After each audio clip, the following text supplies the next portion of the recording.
हिमालय की चोटियां गूंजे शिव के स्वर स्वर, गले में सांप लिपटा चंद्रमा जड़ा माथे पर, तेरी महिमा अपरंपार करे सब सर झुका कर। ओम नमः शिवाय, ओम नमः शिवाय।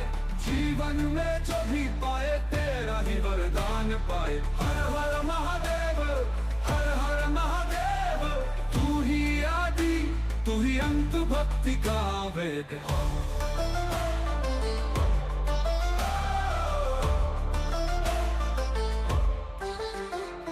नंदी की सवारी तू, बैल का साथी तू, त्रिशूल लेकर नाचे कैलाश की छाँव में तू। गंगा की धारा तेरी जटाओं में समाई है, सारा जगत तुझे ही त्रिगुण स्वरूप पुजाई है। ओम नमः शिवाय, ओम नमः शिवाय। जीवन में जो भी पाए तेरा ही वरदान पाए। हर हर महादेव, हर हर महादेव। तू ही आदि, तू ही अंत, भक्ति का वेग।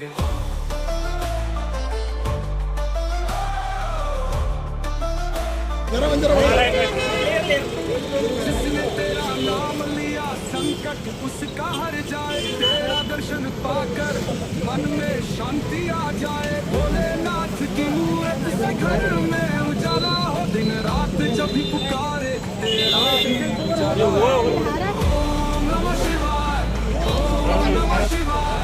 जीवन में जब भी पाए तेरा ही वरदान पाए। हर हर महादेव, हर हर महादेव। तू ही आदि, तू ही अंत, भक्ति का वेद।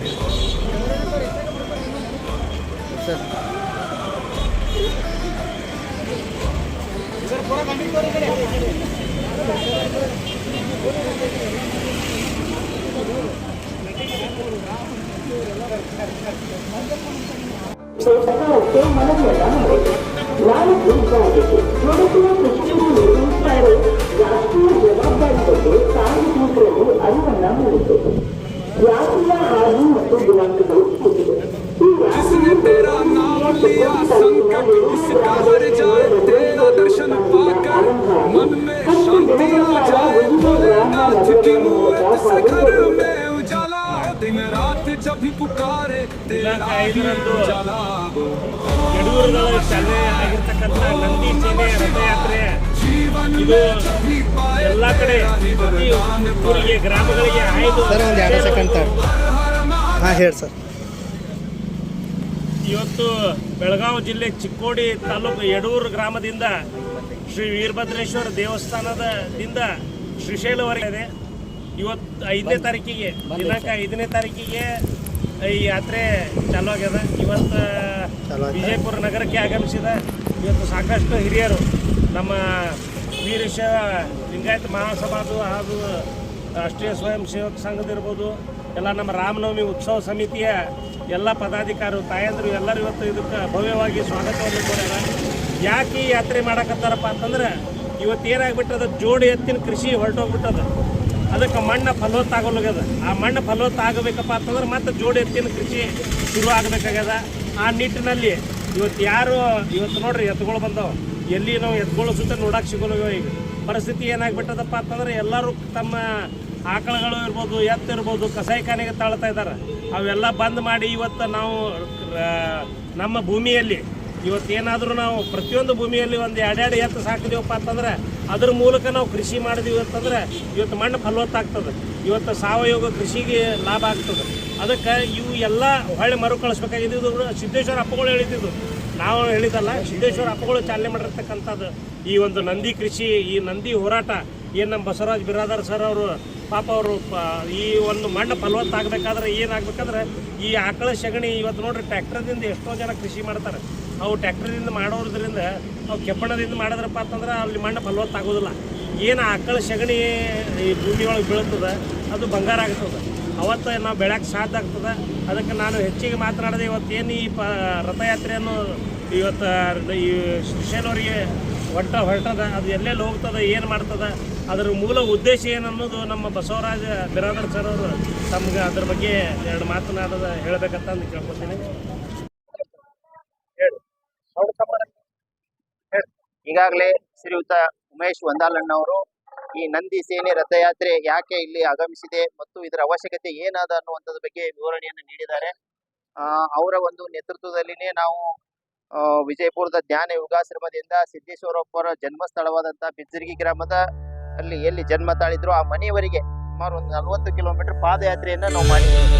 ಆ ಪಾದಯಾತ್ರೆ ಯಶಸ್ವಿ ಆಗ್ಬೇಕಾಗಿತ್ತಂದ್ರೆ ಉಮೇಶ್ ವಂದಾಲಣ್ಣವರೇ ಕಾರಣ ಆಗಿರುವಂತಹ ಆ ಸಂದರ್ಭದಲ್ಲಿ ಆ ಮನೆಯಲ್ಲಿ ನಾವು ಒಂದು ಸಂಕಲ್ಪವನ್ನ ಮಾಡಿದ್ದೇವೆ. 10 ವರ್ಷಗಳಲ್ಲಿ 10 ಪಟ್ಟು ಆಗ್ಬೇಕು ಅನ್ನುವಂಥದ್ದು. ಆದ್ರೆ ಇವತ್ತು ಮುಂದೆ ಬರೋದು ನಮ್ಗೆ ಗೊತ್ತಾಗ್ತಾ ಇದೆ. ಇವತ್ತು ನಂದಿ ಸಂಪತ್ತನ್ನು ಉಳಿಸದೆ ಹೋದ್ರೆ ಜಗತ್ತಿನ ಯಾವ ದೇಶಕ್ಕೂ ಭವಿಷ್ಯ ಇಲ್ಲ ಅನ್ನುವಂಥದ್ದು. ಇವತ್ತಿನ ದಿವಸನೇ ಪೇಪರ್ ಅಲ್ಲಿ ಬಂದಿರುವಂತದ್ದು ಒಂದು ಸಿಲಿಂಡರ್ಗೆ ಗ್ಯಾಸ್ ಸಿಲಿಂಡರ್ಗೆ 60 ರೂಪಾಯಿ ಹೆಚ್ಚಿಗೆ ಆಗಿರುವಂತದ್ದು. ಅಂದ್ರೆ ಮುಂದಿನ ದಿನಗಳಲ್ಲಿ ಇದು ಹೆಚ್ಚಿಗೆ ಹಾಕೋತಾನೆ ಹೋಗೋದು ಅಂತ.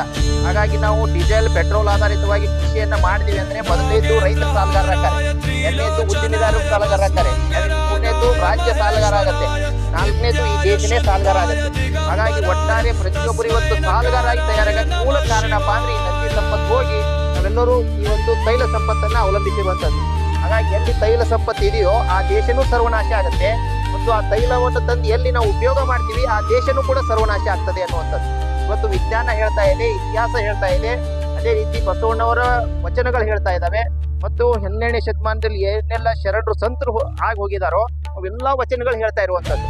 ಹಾಗಿದ್ರೆ ಈ ಸಂದರ್ಭದಲ್ಲಿ ಇದು ಯಾರಿಗಾಗಿ ನಾವು ಮಾಡ್ತಾ ಇದ್ದೀವಿ ಅಂತಂದ್ರೆ ಪ್ರತಿಯೊಬ್ಬ ಪ್ರಜೆಗಾಗಿನೂ ಮಾಡ್ತಾ ಇರುವಂತದ್ದು. ಅಂದ್ರೆ ಪ್ರತಿಯೊಬ್ಬರು ಇದು ಅರಿತು ಹೆಜ್ಜೆ ಇಡಬೇಕಾಗಿದೆ ಅಂತೇಳಿ ಇವತ್ತು ಮುಖ್ಯವಾಗಿ ಅದರಲ್ಲಿ ಪ್ರಮುಖವಾಗಿ ನಾವು ಇದನ್ನ ಸಂದೇಶ ಯಾರಿಗೆ ನೀಡ್ತಾ ಇದೀವಿ ಅಂತಂದ್ರೆ ಇದು ಹೋರಾಟ ಅಲ್ಲ. ಖಂಡಿತವಾಗಿ ಹೋರಾಟ ಅಂದ್ರೆ ಯಾರೋ ಒಬ್ಬ ವಿರೋಧಿ ಬೇಕಾಗ್ತದೆ. ಇದಕ್ಕೆ ಯಾರು ವಿರೋಧ ಹೇಳ್ರಿ, ಎಲ್ಲರೂ ಹೌದಾ, ಎಲ್ಲರಿಗೂ ಬಸವಣ್ಣ ಬೇಕಾಗ್ಯಾನ ಅದ್ರ ಅರಿವಿಲ್ಲ. ಹಾಗಾಗಿ ಅರಿವು ಮೂಡಿಸ್ತಾ ಇರುವಂತದ್ದು. ಹಾಗಾಗಿ ಇವತ್ತು ಯಾರೇ ಜನನಾಯಕರಾಗಿರ್ಬೋದು, ಜನಪ್ರತಿಗಳು ಯಾವುದೇ ಪಕ್ಷದವರಾಗಿರ್ಬೋದು, ಅವ್ರ ಭವಿಷ್ಯ ಈ 4 ಕಾಲಿನ ಬಸವಣ್ಣನ ಮೇಲೆ ನಿಂತದ, ನಂದಿ ಮೇಲೆ ನಿಂತದ ಅನ್ನುವಂಥದ್ದು. ಅವನು ಉಳಿಸ್ತೀವಿ ಬೆಳೆಸ್ತೀವಿ ಅಂತೇಳಿ ಯಾರಾದ್ರೂ ಮುಂದೆ ಬಂದ್ರೆ ಮಾತ್ರ ಅವ್ರಿಗೆ ಒಳ್ಳೆ ಭವಿಷ್ಯ ಅದ ಮತ್ತು ಅಂಥವ್ರಿಗೆ ಮತ ನೀಡಿದವ್ರಿಗೆ ಮಾತ್ರ ಭವಿಷ್ಯ ಅದ ಅನ್ನುವಂಥದ್ದು.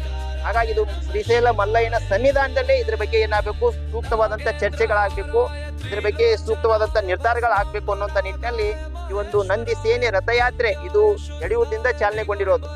ಈ ಭಾರತ ದೇಶದ ಉಪರಾಷ್ಟ್ರಪತಿಗಳು ಇದನ್ನ ಚಾಲನೆ ನೀಡಿದ್ದಾರೆ ಮತ್ತು ಇದರ ದಿವ್ಯ ಸಾನ್ನಿಧ್ಯವನ್ನ ಪೂಜ್ಯ ಶ್ರೀಶೈಲ ಜಗದ್ಗುರುಗಳು ವಹಿಸಿಕೊಂಡಿರುವಂತದ್ದು.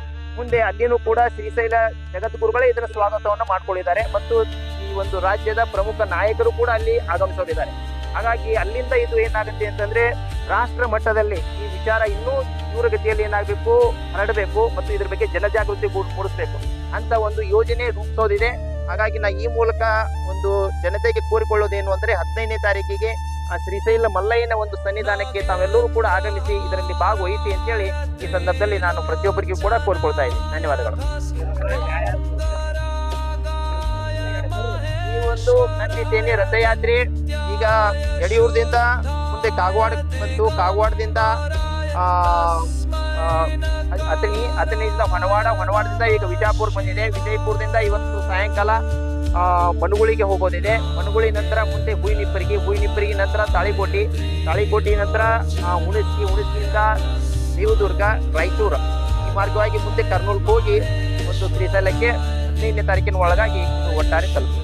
ಅದು ದಾರಿಯಲ್ಲಿ ಹೋಗೋ ಮಧ್ಯೆ ಸುಮಾರು ಸಾವಿರಾರು ಎತ್ತಿನ ಬಂಡಿಗಳು ಇದರಲ್ಲಿ ಪಾಲ್ಗೊಳ್ಳಿದಾವೆ. ಎಲ್ಲೆಲ್ಲಿ ನಾವು ಗ್ರಾಮ ಮಟ್ಟಕ್ಕೆ ಹೋಗ್ತೀವೋ ಅಲ್ಲಿ ಈಗಾಗಲೇ ನಮ್ಮ 100 ಎತ್ತಿನ ಬಂಡಿಗಳು ಇದ್ರ ಜೊತೆಯಲ್ಲಿ ಮೆರವಣಿಗೆ ಬಂದು ಅವು ಇದನ್ನ ಸ್ವಾಗತ ಮಾಡಿ ಬೀಳ್ಕೊಡ್ತಾ ಇದ್ದಾರೆ. ಅದು ಬಹಳ ವಿಶೇಷವಾಗಿರುವಂತದ್ದು. ಹಾಗಾಗಿ ಈಗ ರಾಜ್ಯದಲ್ಲಿರುವಂತ ಒಟ್ಟಾರೆ 20 ಲಕ್ಷ ಮೂಡೆತ್ತಿನ ಕೃಷಿಕರು ನಾವು ನಂದಿ ಸೈನಿಕರು ಅಂತೇಳಿ ಅವರು ಏನಾಗಬೇಕಾಗಿದೆ, ಮುಂದೆ ಬರಬೇಕಾಗಿದೆ ಅನ್ನೋಂಥದ್ದು ನಮ್ಮ ಹಕ್ಕು ಅನ್ನುವಂಥದ್ದು. ದೇಶವನ್ನು ಕಟ್ಟಿದವ್ರು ನಾವಿದ್ದೇವೆ, ಮುಂದೂ ಕೂಡ ಉಳಿಸೋರು ನಾವು ಇದೀವಿ ಅನ್ನುವಂತ ಒಂದು ಏನಾಗ್ಬೇಕಂತಂದ್ರೆ ಅವರ ಒಂದು ಹಕ್ಕನ್ನ ಅವ್ರು ಏನ್ ಮಾಡಬೇಕಾಗಿದೆ, ವ್ಯಕ್ತಪಡಿಸಬೇಕಾಗಿದೆ. ಆ ನಿಟ್ಟಿನಲ್ಲಿ ಇವತ್ತು ಹಿರಿಯರು ಎಲ್ಲರೂ ಕೂಡ ಇಲ್ಲಿ ಬಂದು ಬೆಂಬಲವನ್ನು ಸೂಚಿಸ್ತಾ ಇರುವಂತದ್ದು ಬಹಳ ವಿಶೇಷವಾಗಿರುವಂತದ್ದು. ಹಾಗಾಗಿ ಕಾರ್ಯಕ್ರಮವನ್ನು ಆಯೋಜನೆ ಮಾಡಿದಂತ ಉಮೇಶ್ ವಂದಾಲನ್ ಅವರಿಗೆ, ಅದೇ ರೀತಿ ನಮ್ಮ ನಾಡಗೋಡ್ ಸರ್ ಅವರಿಗೆ, ಅದೇ ರೀತಿ ಎಲ್ಲ ಹಿರಿಯರಿಗೂ ಕೂಡ ನಾನು ಅನಂತ ಕೋಟಿ ನಮನಗಳನ್ನ ಸಂದರ್ಭದಲ್ಲಿ ಅರ್ಪಿಸ್ತೇನೆ. ಧನ್ಯವಾದಗಳು. ನನ್ನ ಹೆಸರು ಬಸವರಾಜ್ ಬಿರಾದರ್ ಅಂತ ಈ ನಂದಿ ಕೂಗು ಅಭಿಯಾನದ